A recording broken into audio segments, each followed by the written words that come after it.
Welcome to the Endo Belly Girl podcast. I'm your host, Alyssa Chavez.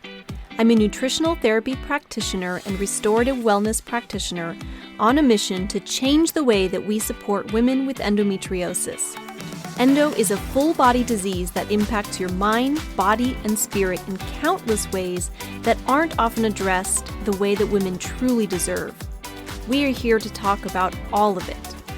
Please keep in mind that the content of this show has been created for educational purposes only and should never be used as a replacement for medical diagnosis or treatment.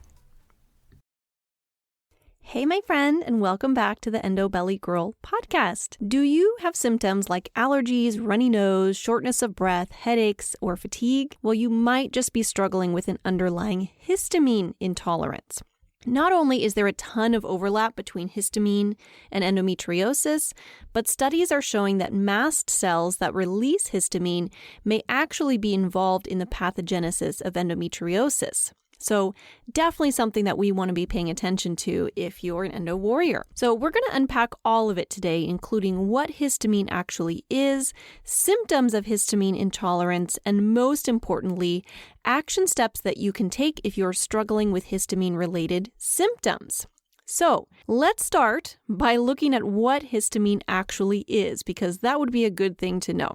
So you've probably heard of histamine in relation to allergies, right? If you have ever struggled with seasonal allergies, you may have taken an antihistamine, and that helps to reduce those histamine-related symptoms like the runny nose and watery eyes and all the things. So histamine is a mediator that is released by mast cells in your body, which is part of the immune system. And it's all part of an immune inflammatory type response, particularly related to allergies. So that's really what those medications do, the antihistamine medications, is that they reduce the amount of histamine in your body to help reduce allergy-related symptoms. Now, I think it's important to note that histamine release is a normal bodily function.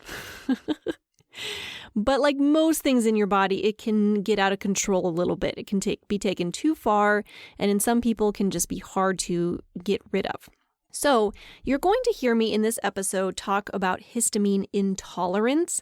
It's not actually an allergy or sensitivity to histamine itself. We all have histamine in our bodies, but it actually just means that there is excess histamine in your body. And that can be due to excess release of histamines, or it can be simply not breaking down the histamine effectively. And now, histamine intolerance can also be challenging to diagnose because a lot of those symptoms are kind of vague and can relate to many different things. And secondly, there's just not really a direct test for this. There's some markers on blood tests that can give clues, but there's not really a direct, hey, you have histamine intolerance test. So those are some of the reasons that it can be a struggle to get to the bottom of. And then, of course, we have the whole thing where if you do have histamine-related symptoms, especially the very typical ones like allergy-related symptoms, more often than not, if you go to a typical doctor, they're going to do something like give you an antihistamine, which can be helpful, but may not really get to the root cause of why that's happening in the first place, which we're going to unpack in today's episode. So, what are those histamine-related symptoms? Well, symptoms can really vary pretty widely. That's why, again, it can be a little complex. It can be some of those allergy-type symptoms like seasonal allergies, itchy eyes, nose, ears, skin, the watery eyes or nose. Sometimes it comes up like skin issues, dermatitis, or hives. Sometimes it can present itself as headaches or migraines, swelling, flushing, dizziness, shortness of breath, low blood pressure, heart palpitations, anxiety, irregular cycles, alcohol and or caffeine intolerance, and even gut symptoms like bloating, pain, and diarrhea. So that's quite a range of symptoms. And it can show up differently in different people. Some people might get more of the typical allergy type symptoms. Some people might get more of the headaches or the skin symptoms. It can totally show up in different ways. So that's where it can be a little complex to figure out what exactly is going on. But if any of those symptoms sound familiar to you, definitely keep listening to this episode because I'm going to circle this back around to some strategies, some actionable tips that can be super helpful for you if that is something that's going on in your body. So first, let's take a look at why this happens. How do you end up with too much histamine in your body? Let's take a look. So first of all, let's look at some of the foods that are high in histamine. Now, some of these foods actually contain histamine, and some of these cause your body to release histamine. So it's kind of two different categories, but these are the foods that seem to have most impact on the histamine levels in your body, which is what we really care about. Anything that's fermented, so that can include sauerkraut, kimchi, kombucha, kefir, pickles, right? Cured meats, aged cheese, alcohol, fermented soy and grains, tomatoes, eggplant, spinach, canned fish, vinegar, and here's one of the tricky ones, leftovers. The longer your food is left over, the more histamine it may release. Now, do you need to completely avoid all of those foods? No, I'm going to come back and talk about that in a little bit, but those are some of the main foods that can contribute to a buildup of histamine in your body. Another way that you can end up with too much histamine is simply because your body isn't breaking it down effectively.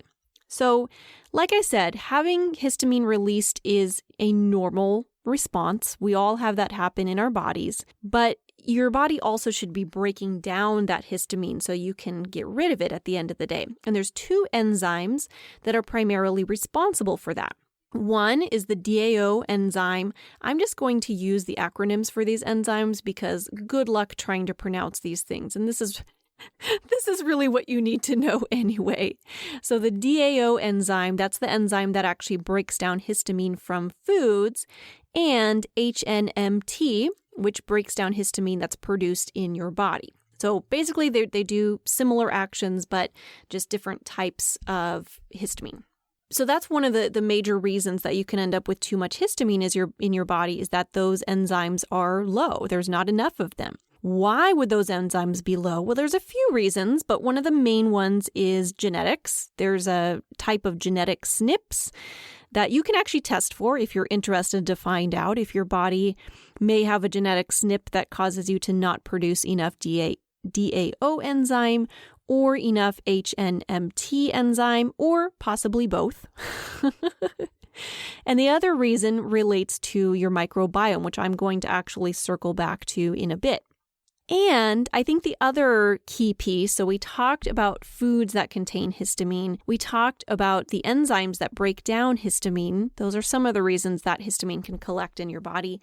But the other piece that I think is especially important to talk about when it comes to endometriosis is the estrogen and histamine connection. Here's why. Mast cells, we talked about those earlier. They're the immune type cells that release histamine, also have receptor cells for estrogen. When estrogen binds to these cells, more histamine is released. But here's the crazy thing, the reverse is also true. More histamine can also increase estrogen production. And in animal studies, estrogen was shown to actually slow down the DAO enzyme in your gut. Now, those were animal studies, right? We can't always just immediately assume that that's going to be true for humans as well, but it certainly is interesting information to take into consideration. So the whole estrogen and histamine picture really becomes kind of a vicious cycle because when you already have high estrogen, that can cause you to produce more histamine. And when you have more histamine in your system, that can turn up the estrogen production. And as to which came first, the chicken or the egg, who really knows? But we need to really think of supporting it from both sides if that's the case for you. Now, as I've talked about before on this podcast, just because you have endometriosis does not automatically mean that you have elevated estrogen, but it is common, I will say, but it's certainly not every case. So I wouldn't just go ahead and assume that you have excess estrogen. Even if you have histamine stuff going on, I would definitely test your estrogen levels and see where things are going before you take any, dramatic measures from there. Plus, progesterone can also inhibit histamine release, which is a good thing.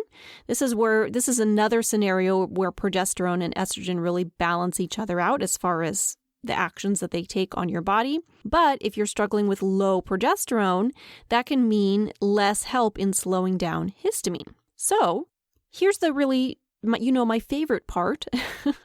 Now that we've kind of taken a look at how histamine works and why it matters and why it might be out of balance, now here comes the fun part where I get to share some actual actionable tips on how to support histamine and endometriosis.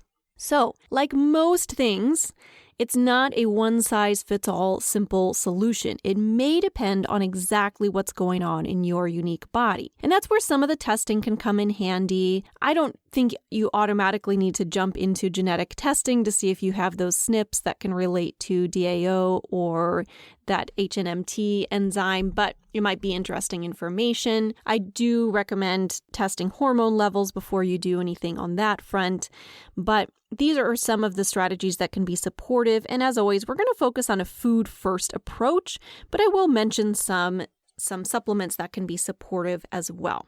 So, one important step if you're really struggling with the histamine stuff is that you can work on reducing, not completely avoiding, but reducing those high histamine foods that I mentioned earlier. So to circle back to that, some of those foods highest in histamine, anything fermented, cured meats, aged cheese. Notice there's a lot of things that are aged and older and fermented, right? Alcohol, fermented soy and grains. And then there are some forms of produce that are higher in histamine, like tomatoes, eggplant, spinach. You also want to be aware of vinegar. And like I said, the leftover picture. Now, I know if you're a busy gal like me, just avoiding leftovers altogether is going to be a huge challenge. So, and I actually tried doing this for a short period of time. I tried doing a full low histamine diet, including avoiding leftover food. And oh my goodness, I lasted about 3 days. And it was just way too much. It's way too restrictive of a diet. It's very challenging to live with. So the route that I recommend, this has worked well for myself as well as clients that I've worked with, is to just reduce some of those high histamine foods. And, it's like everything in moderation, just so that we're not overwhelming the system. And if you notice that when you're eating some of those foods that it is causing more of that histamine reaction, then supplementing with DAO enzymes when you consume those foods can be really helpful in breaking down the histamine. So you can actually get DAO enzymes just supplementally and take those along with your food. Personally, I'm a big fan of Seeking Health, is a company that makes some really great histamine support products, including DAO enzymes. So that can be something to look into if you notice that there are foods in particular that do cause issues for you. So that way you can still enjoy your life and, especially if you're somebody who your body maybe just doesn't produce enough DAO, that can be super supportive in making sure that you're able to break down that histamine when it comes into your body. Now, another thing that you can do is focus on eating foods that are high in quercetin as well as other flavonoids. And the reason this is helpful is because quercetin in particular helps to inhibit the release of histamine from mast cells. It helps to stabilize mast cells. So sure, again, you certainly can supplement with quercetin. I really recommend starting out with just focusing on quercetin-rich foods. So that can be like citrus, apples, onions, cabbage, cruciferous veggies, lettuce, leafy greens, parsley, sage, black or green tea, olive oil, asparagus, figs, grapes, dark cherries, blueberries, blackberries. So many wonderful, delicious choices there that are high in quercetin and some other flavonoids that can help to inhibit that histamine release from your mast cells. And bonus there, some of the foods on that list, like cruciferous veggies in particular, and any fiber-rich foods. So your cruciferous veggies are going to be broccoli, cauliflower, kale, Brussels sprouts. Those can also be really supportive in helping your body to eliminate excess estrogen. So it's kind of a win-win. We had talked about that histamine estrogen piece, that connection there. And so supporting things from both ends can be really helpful. Now, again, I do recommend taking a look at your estrogen levels, not just assuming that you have high estrogen. But if you do have elevated estrogen levels, you have too much estrogen in your body and or your body's just not breaking down the estrogen well, that's something that I can see on one of the functional tests that I use called the Dutch test, which is a dried urine test that allows you to see how your body is metabolizing estrogen. We can actually see if your body's breaking down estrogen in a healthy way, because sometimes the amount of estrogen isn't the issue so much as it is how your body is metabolizing the estrogen, if there's kind of blockages in the drains, as I like to see it. So anyway, cruciferous veggies are one of the ways that can help your body to shuttle estrogen down a healthier pathway for elimination. So just wanted to share that as well. Okay, so we talked about foods high in quercetin and fiber-rich foods, cruciferous veggies that can help to eliminate excess estrogen. Another thing that can be supportive of just overall immune health, as well as helping to support that HNMT enzyme, the other enzyme, are zinc-rich foods. So that's foods like oysters, beef, chicken, eggs, cashews, and pumpkin seeds are very rich in zinc. Again, you can also supplement with zinc, but there's so many things you can supplement with. You don't want to give yourself supplement overwhelm. So if it's possible to do some of these supports just with food, that can be really powerful. Especially one thing I found, which I'm going to share a couple of case studies as we get towards the end of this episode. But I do find that many people who have histamine struggles, histamine issues, are also just generally more sensitive to things. And so sometimes just throwing a whole bunch of supplements at your body may not be the best bet, but doing some food first supports can be really powerful. So just something to take into consideration there. Another nutrient that can be really supportive in just supporting DAO production and supporting hormone balance in general is vitamin B6. Vitamin B6 can be found in chicken, in beef liver, in fish, in potatoes. Yes, again, you can also take that in supplemental form. It is found in a lot of just multivitamins or B complex, something like that. If you're taking something like that already, you might already be taking that. So those are really the main nutrients that you want to be focusing on. Your quercetin, your zinc-rich foods, your vitamin B6. And then one additional strategy that I really like is a nettle infusion. Love me a nettle infusion. So what that looks like is that you take some nettles, which is it's an herb or plant, I should say, and you infuse that. And what it means when I say infusion, it's a little bit different than just making a typical tea. If you're thinking an infusion, it's basically a longer period of time of steeping. You can steep it for at least 2 hours. Some people will do it all day, like a 10 or 12 hour steep. You can totally experiment with that because, of course, the longer you do the infusion, it will start to get stronger. So that's something to consider. But basically, you just pour hot water over the nettles, just like you would do if you're making a typical tea, and you can just let that infuse. And then what I do is I just store that in the refrigerator, and I'll just pour it over a little ice and sip on it and just enjoy that nettle infusion. So that can be a really powerful tool in your tool belt, especially if you're struggling with seasonal allergies. I know as the time this episode's going to be released, it's going to be mid-April, I believe. So it's, kind of heading into that allergy season anyway. So if you're an allergy girl, you struggle with those seasonal allergies, nettle infusions are your friend. If you need a recipe for that, hit me up on Instagram at endobellygirl. Just shoot me a message. Say, hey, I'm really interested in that nettle infusion. Can you help a sister out? And I'm happy to share a recipe for that. Okay. And then I also wanted to circle back and talk about gut health. I mentioned this a little bit earlier, but there's a huge connection between your microbiome and your histamine health. So definitely that's something important, is taking a look at your gut health, because if you have low amounts of certain strains of beneficial bacteria, that can contribute to histamine issues, because some of those types of bacteria actually help to produce the DAO enzyme that breaks down histamine. So if we're low in certain strains of that bacteria, then that can potentially be problematic, right?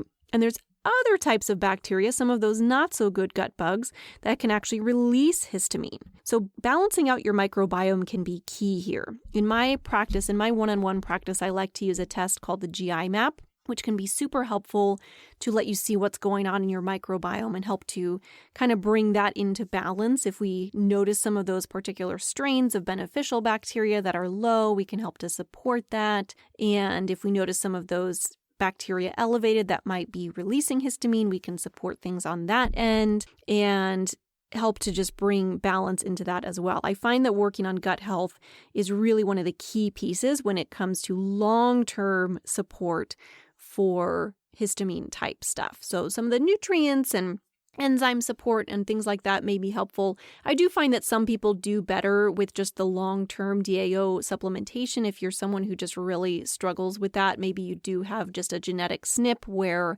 your body is just not producing enough. And as much as we may support the body, it just needs a little extra love. And that's okay, right? We all have things like that. But I also really like to take a root cause approach, figure out why things are happening in the first place. So that's my little rant on that. So conclusion to that is just that balancing histamine can be a bit complex, but absolutely worthwhile if that's something that you struggle with, because finding balance in that can really bring a lot of relief to your body and your life in general. It can help you to tolerate foods better. It can help you to just have less of those annoying allergy type symptoms. So that may require a little bit of exploration to really find the route that works best for you. This is where I believe that working with a functional practitioner can be super supportive and helpful.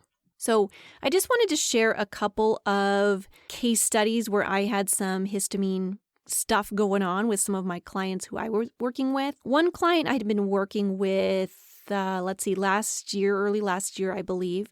And she came to me, she had endometriosis and was also struggling with some gut stuff, just had some new symptoms coming up that she didn't really know what to do with. And so she came to me and we started working through some gut healing. So we ran a GI map. We found some imbalances in her gut. We started working on it. And she started having some reactivity going on. And that kind of made me kind of take a step back and want to look at what's really going on. And as I was talking to her and just asking her some questions based on her symptoms and everything, I said, you know what, I think this sounds like there's some potential histamine stuff going on. Let's see if we can support things from that front. So we actually took a little bit of a step back from some of that initial gut healing work that we were doing, because sometimes I do find that doing some, I call it like a kill protocol, killing off things that we don't want in our gut, can actually be really beneficial with histamine stuff, but can also kind of stir things up in the process. So it's a double-edged sword. So what we did is we kind of took a step back from that a little bit, and we worked on just supporting histamine using some of the strategies that I mentioned here, as well as a couple of other things that we added in. And she started feeling better. Those symptoms started to settle down a little bit. She was getting things like she was getting little rashes. She was having, some allergy type symptoms like watery eyes and sneezing, a lot of sneezing. And so that's what made me think histamine. And so, yeah, we did some great support, a lot of the stuff that we talked about today, and we're able to settle things down on that front. And then we're able to come back and really support her gut. And now she's in a place where she's feeling much, much, much better with all of that. Gut stuff is going really well. Histamine stuff is going really well. She's feeling a whole lot better now. And then I have a recent client that I was working with also who was having some similar struggles, actually a very similar story. She came to me, having some ovulation pain, having some gut-related stuff, a lot of bloating, constipation, things like that. And so, we started looking into her gut health. We ran a GI map and found some stuff going on. I think she had a parasite and some dysbiosis going on, which is basically an imbalance in bacteria, a couple of other things as well. And so we started to kind of dig into that and, supporting things on that front. And she similarly started to have some reactivity and then was kind of feeling iffy about proceeding. But so I had a little chat with her and said, hey, you know what? I've had some similar cases to this. It sounds like there's potentially some histamine stuff. Let's take a step back so that we can, in the long term, take a step forward. Let's support things from this front, from the histamine standpoint. And so we've been working on that, and things are definitely starting to settle down. We're kind of still in the thick of things with her. We're kind of coming down from the histamine stuff, and then we're going to circle back and resume working on the gut stuff. Because like I said, sometimes working on the gut health can stir things up in the short term, but working through that in the long term can be super supportive. But of course, I don't want my clients to be struggling and suffering in the meantime. So I like to find strategies to help to support things from both ends so that they can feel good in the long term. So those are a couple of cases that I've been working with in the last year or so that have been, some histamine stuff going on. So anyway, if that sounds like you, hey, maybe you're in need of support. So if you have been noticing some symptoms like this coming up and you've been struggling and just not quite sure where to turn, what to do, and need some support, I'd be more than happy to help you. I actually do my practice virtually, so I'm happy to work with people anywhere in the United States. And what you can do is just head into the show notes. You can find a link there where you can book a free 30-minute consultation. And that'll give us an opportunity just to kind of chat through what's going on with you specifically and how functional nutrition can support you in your unique situation. Because I do fully believe that everybody is unique. Every situation is unique. There is not a one-size-fits-all solution for everybody. In fact, if anybody's telling you that, just run the other direction because the endo is just so much more complex than that. Human bodies are just so much more complex than that. So that's the part that I really love, though, is the investigating and digging deeper and figuring out what's really going on in your unique body. So, all right, my friend, I hope that episode was helpful for you, and I hope you have the most wonderful day. Thank you so much for joining me today, my friend. If you loved what you heard, be sure to share with a friend and subscribe so that you can keep coming back for more. If you are ready to take the next step towards getting to the root cause of your endo symptoms like endobelly, pain, fatigue, and so much more, you need to download my free ultimate guide to building your own endometriosis diet. You can find the link in the show notes or at www.endobellygirl.com. Until next time, my friend.